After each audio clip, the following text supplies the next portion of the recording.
নারীর প্রতি যাদের হারাম চাহিদা, এই নারী, ছবি, গান, অশ্লীলতা, বেহায়াপনা, মোবাইলের ছবি, অশ্লীল, শতভাগ সত্য কথা বা এটা কুত্তার স্বভাব,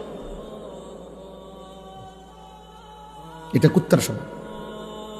লজ্জাস্থানের চাহিদা যার গুনাহ, এই স্বভাব কুত্তার স্বভাব, এই চাহিদা কুত্তার চাহিদা। এই পৃথিবীতে সবচেয়ে বেশি এই শাহওয়াতের আসক্তি, যার কারণে কুকুরেরই স্বভাব যে একেবারেই খোলা রাস্তার পাশে মানুষের সামনে লজ্জাস্থানের চাহিদা পূরণ করার জন্য বিশ্রীভাবে আরেক কুকুরের পিঠে ওঠে, যেটা স্বাভাবিকভাবে অন্য প্রাণীর মধ্যে নাই। এই জন্য এটা গুরুত্বপূর্ণ। শাহওয়াতের তাবেদার এটা জানোয়ারের আখলাক, মানে লজ্জাস্থানের চাহিদার প্রতি যে এই কারণে যে গুনাহ করে, অথচ সেটা পূরণের হালাল ব্যবস্থা আল্লাহ রাখছে। তাহলে কারণ কি? এই খামখেয়ালি।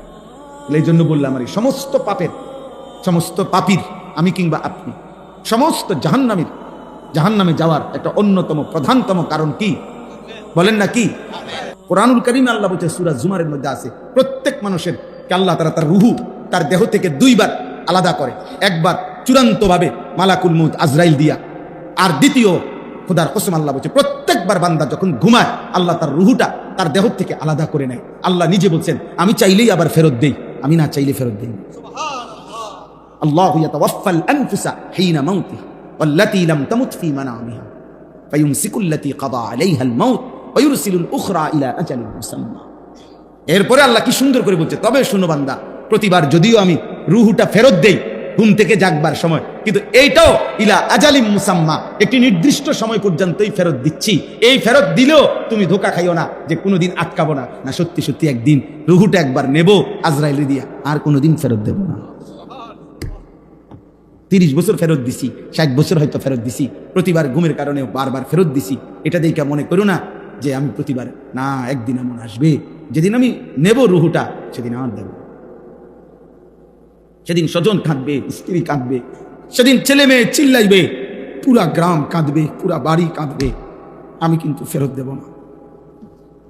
ছোট্ট বাচ্চা, কোলের বাচ্চার কান্নাও আমি আল্লাহ তাআলার দয়া আর হবে না, আমি আর ফেরত দেব। এবার বাচ্চা কাঁদুক আর বউ কাঁদুক, বুড়া কাঁদুক আর জোয়ান কাঁদুক। হ্যাঁ, সেদিন আমাদের একজন মাওলানা সাহেব, কুমিল্লা মিয়ামি হোটেল আছে, একটা নাম করা হোটেল, এই হোটেল থেকে এবার ঈদের পরে মৌলানা সাহেব, ওনার বিবি, অনেক ভালো মাপের আলেমে দিন, উনি, ওনার বিবি, ওনার 2টা ছেলে, একটা মেয়ে, উপযুক্ত মেয়ে নিয়ে নোয়াখালী থেকে ঢাকা যাচ্ছে। ওই হোটেলে নাস্তা খাইছে, নাস্তা করে বাইরে হয়েছে, প্রাইভেট কারে করে যাইতেছে। আপনার প্রাইভেট কারটা আপনার মাত্র রোডে উঠছে, একটা স্টার লাইন বাস আইসা একটা বাড়ি দিছে, শেষ। কিন্তু দেখার বিষয় হলো, আশ্চর্য হলো, 5 জন মানুষ ওনার ফ্যামিলির, উনি সহ, আর ড্রাইভার 6 জন। এর মধ্যে ড্রাইভার সহ ওনার ঘরের উনি, ওনার বিবি, ওনার একটা ছেলে, একটা মেয়ে, এই 5 জন মারা গেছে, একটা ছেলে বাইচা গেছে। ছেলে তো 2 জন ছিল, 1 জন বাচ্চা। আচ্ছা বলেন, এরাও তো মারা গেছে, এটা তেমন দুঃখজনক, কষ্টের বিষয়। এই যে ছেলেটা বাচ্চে, এ কি পরিমাণ কাঁদছে, এই পোলাটা কি পরিমাণ কাঁদছে। ও হাফেজ, অল্প বয়সী ছেলে, ও তার জীবনের ডানে বামে আর কে রইল?